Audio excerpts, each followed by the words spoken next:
শুরু করিতেছি মহান আল্লাহর নামে, যিনি পরম করুণাময় এবং অত্যন্ত দয়ালু।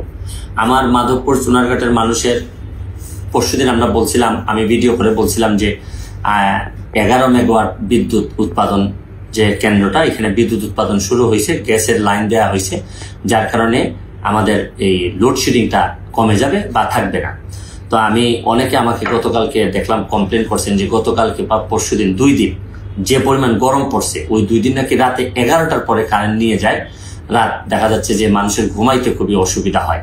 তো এই কারণে আমি আজকে জিএম সাহেবের সাথে কথা বলছি বা অন্যান্য যারা পল্লী বিদ্যুতের যারা আছেন তাদের সাথে আমি কথা বলছি।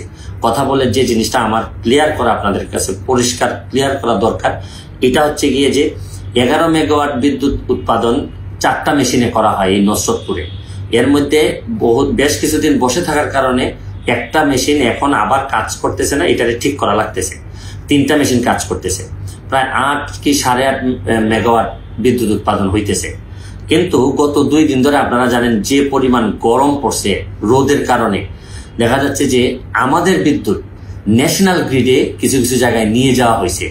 এখন সমস্যা হচ্ছে গিয়ে যে আমরা তো একটা অঞ্চল, হবিগঞ্জ অঞ্চল ধরেন, জাতীয়ভাবে যখন প্রয়োজন পড়ে তখন চাইলেই কিন্তু আমরা এই বিদ্যুৎ আটকাইতে পারি না, কারণ যিনি সরকার আছেন তাকে তো সব জায়গা দেখতে হয়।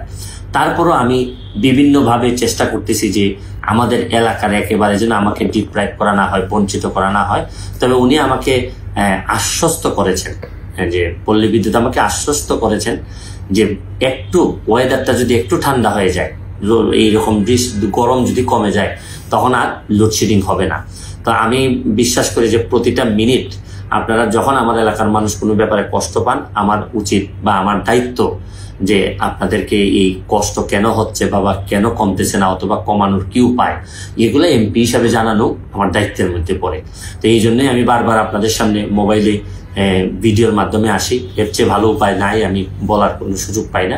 তবে আশা করি আপনারা সব সমস্যা যদি আমি সমাধান করতে নাও পারি, তবে আপনারা কোনো সমস্যাতেই একাবোধ করবেন না। আমি হয়তো না পারলেও আপনাদের পাশে দাঁড়াই থাকবো, কারণ বড় শখ করে আমাকে ভোট দিয়ে আপনারা, অনেক ভোট দিয়ে আপনারা এমপি বানিয়েছেন, এবং আমি চেষ্টা করে যাচ্ছি যে আপনাদের কপালের সাথে আমার কপাল মিলে আমরা বঙ্গবন্ধু সোনার বাংলা বানানোর জন্য যে যেভাবে কাজ করলে, যে যেভাবে মানে মানুষের কাছে পৌঁছাইলে এটা আমরা লাভবান হইতে পারবে, এই কাজ আমি করে যাব।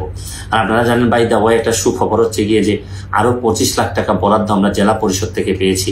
আমাদের যিনি জেলা পরিষদের চেয়ারম্যান আপনারা জানেন 2 দিন আগে দায়িত্ব নিয়েছেন আমাদের আলেয়া জাহিদ মহোদয়, তিনি আমাদেরকে এই বরাদ্দ দিয়েছেন। আমি আমার এলাকার মানুষের পক্ষ থেকে ওনাকেও ধন্যবাদ জানাচ্ছি, এবং এগুলা দিয়ে যাত্রী ছাউনি, কালভার্ট, ব্রিজ, এগুলো অনেক কিছু বানানো যাবে।